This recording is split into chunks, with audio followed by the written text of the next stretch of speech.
मानो तो मैं गंगा माँ हूं, न मानो तो बहता पानी। जो स्वर्ग ने दी धरती को, मैं हूं प्यार की वही निशानी। तो नमस्कार साथियों, आप सभी का स्वागत है महाकुंभ के अवसर पर एक मुलाकात कार्यक्रम में। आज हमारे साथ मौजूद हैं श्री देवराहा बाबा जी महाराज के शिष्य स्वामी अभेश्वर प्रपन्नाचार्य जी महाराज। तो आइए उनका स्वागत करते हैं। स्वामी जी, आपका बहुत बहुत स्वागत है इस कार्यक्रम में। स्वामी जी, महाकुंभ के अवसर पर हम सब कोई जुटे हुए हैं। एक बहुत ही सुंदर सा आध्यात्मिक वातावरण हो चुका है। करोड़ों में लोग आके शाही स्नान कर रहे हैं। तो स्वामी जी, आप भागवत कथा और राम कथा के प्रवक्ता हैं। हम जानना चाहेंगे आपकी जीवन यात्रा, आपकी आध्यात्मिक यात्रा कैसे शुरू हुई? अनुराग जी, ये अंतःकरण में जो अंतर प्रेरणा होती है, एक समय होता है, एक अवधि होती है व्यक्ति के जीवन के परिवर्तन की। जी। जब कोई विशेष घटना घटती है, एक तो तब जीवन परिवर्तन होता है, एक स्वाभाविक होता है। आत्मचिंतन के द्वारा जीवन में परिवर्तन होता है। जी।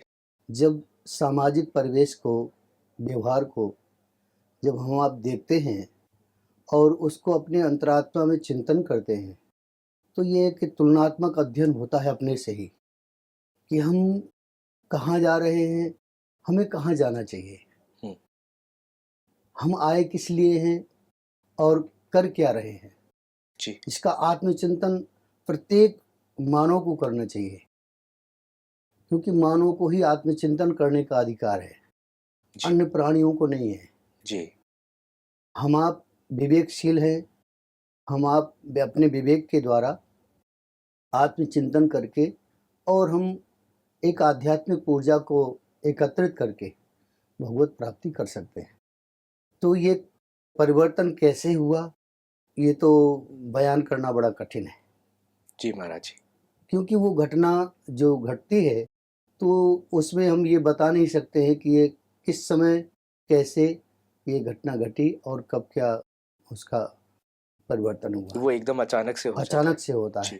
जब आत्मचिंतन होता है, विवेक के माध्यम से आपको अच्छा और बुरे का ज्ञान हो जाता है, तो अच्छाई में अपने आप अग्रसर होने लगता है व्यक्ति। उसका बुराइयों से मन धीरे धीरे हटने लगता है, वैराग्य को प्राप्त होता है जी। और आपको वहाँ पर आपका मन एकाग्र होगा, जहाँ पर आपको आपके अनुसार, विवेक के अनुसार जो है तो ऊर्जा मिलेगी। हम्म। जैसे कि ये एक आध्यात्मिक कुंभ है श्री तीर्थराज प्रयाग में, तो इसमें कोई ज़रूरी नहीं है कि सब एक ही मानसिकता को लेके आ रहे हैं। यहाँ पर हर प्रकार के मन के अपने अपने विचार लेकर के आ रहे हैं। जी महाराज जी। जैसे कहा गया, माघ मकर गति रवि जब होई, तीरथ पति आव सब कोई, देव दनुज किन्नर नर श्रेणी, सादर मज्जही सकल त्रिवेणी। तो यहाँ देवता भी आते हैं, दानव भी आते हैं, अच्छे भी आते हैं, बुरे भी आते हैं। ये जरूरी नहीं कि हम यहाँ आए हैं तो हमारे साथ अच्छा व्यवहार ही होगा। हो सकता है कि आपके साथ कोई बुरा व्यवहार भी कर सकता है, क्योंकि वो उस लक्ष्य को लेके आया है, तो उस प्रकार का उसको व्यवहार और सारी व्यवस्थाएं मिलेगी। जी। तो हम आप जब जीवन की यात्रा में आगे चलते हैं तो अपने विवेक के द्वारा चिंतन करते हैं कि हमें जाना कहाँ है, जा कहाँ रहे हैं, करना क्या है, कर क्या रहे हैं, हमारा उद्देश्य क्या है, अपना लक्ष्य। जैसे हम यहाँ आए हैं, हमारा लक्ष्य है आध्यात्मिक ऊर्जा को एकत्रित करना, महापुरुषों के पास जा कर के उनकी सेवा करना, उनसे ज्ञान अर्जित करना, उनसे उनके जीवन के बारे में पूछना कि महाराज जी, हम कैसे आपके जैसी ऊर्जा को संतुलित करें। जी। अनुराग जी, आपने प्रश्न किया, बहुत उत्तम प्रश्न किया है। प्रत्येक मानव को ये प्रश्न करना चाहिए। जी महाराज। और ये केवल मौखिक नहीं होना चाहिए, इसको अपने जीवन में भी उतारना चाहिए। जी। वही अभी चर्चा हो रही थी एक महात्मा जी से कि जो हम कहते हैं उसको कर नहीं पाते हैं, जिस दिन हमारे कथनी और करनी एक हो जाएगी, उस दिन हमारा जीवन अपने आप बदल जाएगा, सुगंधित हो जाएगा, समाज के लायक हो जाएगा। हमारा वैसा बन नहीं पाता है। हमारी अनुकूलता रही तो हम प्रसन्न रहते हैं, थोड़ी सी प्रतिकूलता हमारे मन के प्रतिकूल कोई व्यवहार कर देता है, भले ही वो हमारे लिए कल्याणकारी हो, हितकारी हो, लेकिन हमारे मन के अनुसार वो व्यवहार अगर नहीं अच्छा किया तो हम उसको बुरा मान लेते हैं। जी। जैसे एक शराबी व्यक्ति है, उसे पता है कि मैं गंदा काम कर रहा हूँ, आप उसको कहें कि ये गंदी बात है तो उसके मन के अनुसार बात नहीं कि इसलिए उसको बुरा लग जाए, बुरा लगा। जबकि वो जानता है कि गलत है ये। गलत है। जी। आज हमारी आपकी मानसिकता यही बन चुकी है, जबकि ऐसा नहीं होना चाहिए।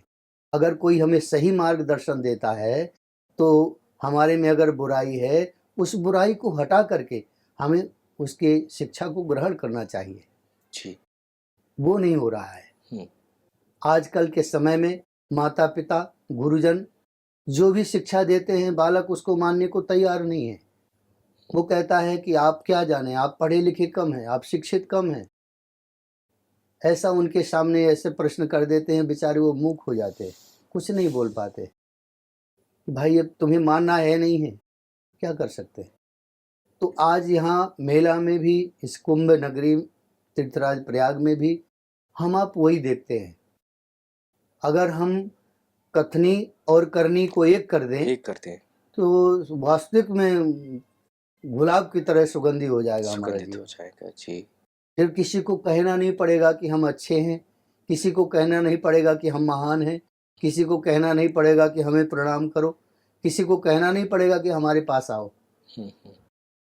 प्रत्येक मानव चाहता है मुझे शांति मिले, प्रत्येक मानव चाहता है कि मुझे ऐसा महापुरुष मिले जिसके पास जाकर के मुझे आत्मबोध हो, ब्रह्म ज्ञान मिले, पर वो स्थिति बन नहीं पा रही है। जहाँ है वो स्थिति, वहाँ मानव पहुँच नहीं पा रहा है। पहुंच नहीं पा रहा है। क्योंकि आजकल जो प्रदर्शन है, जो लाइटिंग है समाज में, उस तरफ खिंचाव ज़्यादा है, क्योंकि उसका चिंतन हो रहा है। जिसका चिंतन होगा उसी तरफ आपका रुझान ज़्यादा होगा। जी। हमारा चिंतन आध्यात्म की ओर है, तो हम आध्यात्म पावर को ही संग्रहित करेंगे, वही खोजेंगे। जैसे आपका ये सुंदर शांति मिशन है जी। ब्रह्म कुमारी, कितना दिव्य। तो महाराज जी, जैसे आपने बताया कि कथनी और करनी जी दोनों एक समान होनी चाहिए, और आजकल देख सकते हैं कि कई मनुष्य की जो वृत्ति हो चुकी है कि कहता कुछ है और करता कुछ है। तो एक आडंबर, एक ढोंग हाँ, जो हो गया है उसके कई आदमी का। नाम हैं। हाँ, आपने ये बहुत सुंदर बताया महाराज जी कि हम जैसे अंदर हैं हाँ, वैसे ही बाहर भी जी जी हमको दिखाना चाहिए। तो महाराज जी, जैसे कि आपने बताया कि मनुष्य कहता कुछ है और करता कुछ है, तो अगर ये दोनों एक समान हो जाए, अच्छा कह रहा है और अच्छा कर भी रहा है, तो जैसे वो गुलाब की तरह क्या सुगंधित बात। हो जी जाएगा। जी ये बहुत अच्छी बात बताई महाराज जी जी आप।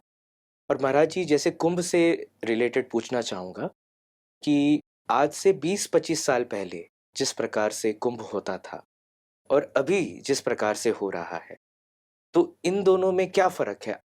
आप इसमें बताएँगे अभी क्या जी बदलाव आ जी चुका है और पहले किस प्रकार से मनाया जाता था और जी। अभी किस प्रकार से मनाया जा रहा है? पहले कुंभ में जो महात्मा संत महापुरुष आते थे, तो आध्यात्मिक ऊर्जा को इकट्ठा करने के लिए आते थे।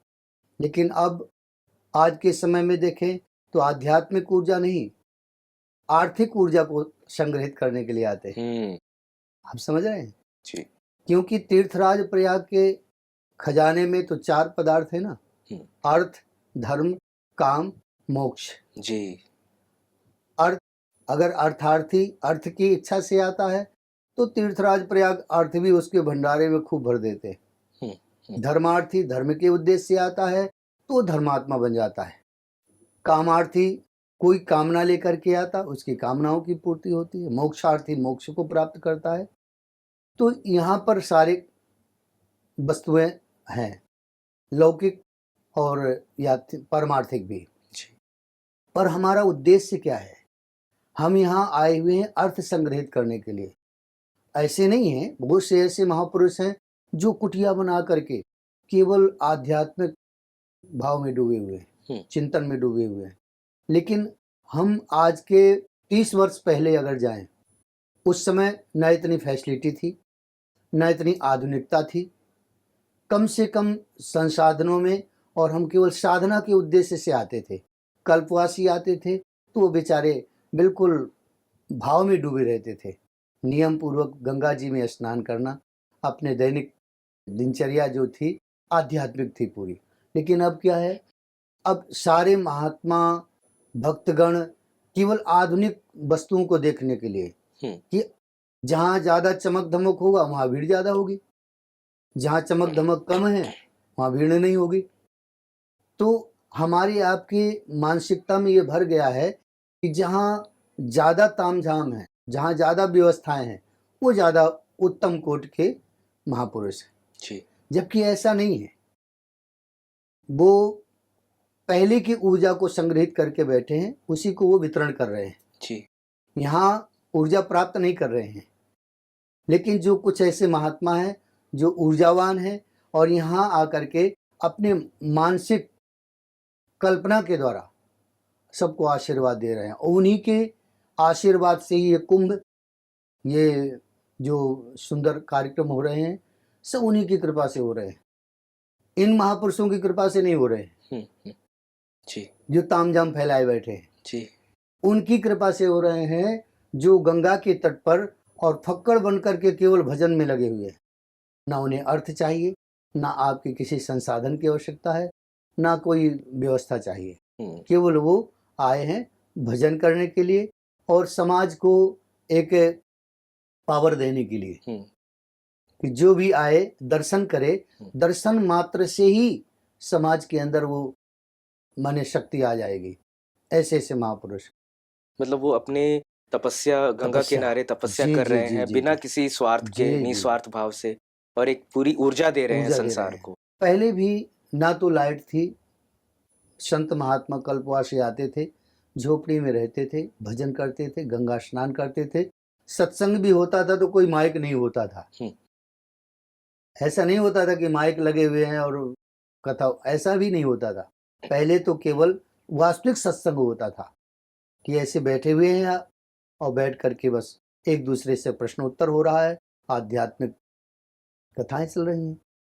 अब आजकल फैसिलिटी है, हम वीआईपी, हमारे लिए व्यवस्थाएं अच्छी होना चाहिए, हमारे लिए ऐसा सारे संसाधन होने चाहिए। तो संसाधन तो और जगह भी मिल सकते हैं ना। यहाँ तो केवल हम भजन करने के उद्देश्य से आए हैं। यहाँ तो केवल कुंभ में जो हमारे आध्यात्मिक संत महापुरुषों ने बताया है कि अमृत वृष्टि होती है, उस अमृत को लेने के लिए आए हैं। लेकिन हम अमृत को तो भूल गए हैं। अब तो विचारों से ही सब होता ही है। विचार हमारे निम्न हो गए हैं, इसलिए सोच निम्न हो गई है और हम केवल व्यवहार में आ गए हैं, वाणी में आ गए हैं, उसको अपने कथनी तक है, करनी तक नहीं पहुंच पाए हैं। जी। तो महाराज जी, आप हमारे ब्रह्मा कुमारीज के कैंप में आए और आपने प्रदर्शनी देखी, तो कैसा आपको लगा ये प्रदर्शनी देख के यहाँ पे जो लगा हुआ है?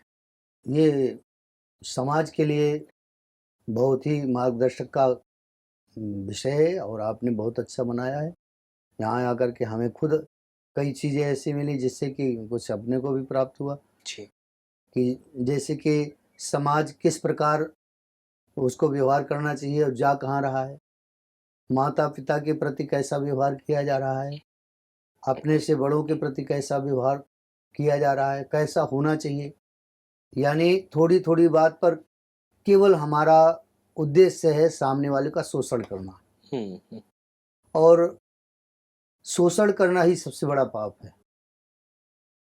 वह क्रिया पाप कहलाती है जिस क्रिया के करने से केवल हमें संतुष्टि मिलती है। वही पुण्य है जिस क्रिया के करने से सामने वाले को संतुष्टि मिलती है। अगर हमारे बोलने से, हमारे सोचने से, हमारे करने से समाज को आनंद मिलता है, संतुष्टि मिलती है, प्रसन्नता होती है, तो वही क्रिया हमारी पुण्य कहलाती है। और केवल हम अपने संतुष्टि के लिए जो कार्य करते हैं, वही पाप है। तो जैसे हम किसी को सुख दे रहे हैं, हम हाँ, कोई कार्य करें जी, जिससे सुख मिल रहा है किसी को, तो वो पुण्य है। वो पुण्य है। हुँ। केवल हमें सुख मिल रहा है, वो पुण्य नहीं है, वो पाप। जी। हाँ, केवल हम अपनी संतुष्टि के लिए कर रहे हैं ना, हुँ। अपनी प्रसन्नता के लिए। सामने वाले को चाहे अब आजकल गंगा स्नान करने जाते हैं, दूसरे को धक्का मारते हुए चले जाते हैं। हुँ। हम स्नान करते हैं तो दूसरे के चाहे स्नान करके खड़ा हो उसके ऊपर छींटे पड़ जाएं, ये नहीं देखा जाता है। चले जा रहे हैं किसी के ऊपर कचरा डाल देते हैं, ऐसा नहीं। हम समाज सेवा करते हैं तो समाज के प्रति हमारा भाव उदार होना चाहिए। जी। हमें भले ही थोड़ा कष्ट हो जाए, लेकिन हमारे द्वारा किसी को कष्ट ना हो, ऐसी हमारी मानसिकता होनी चाहिए।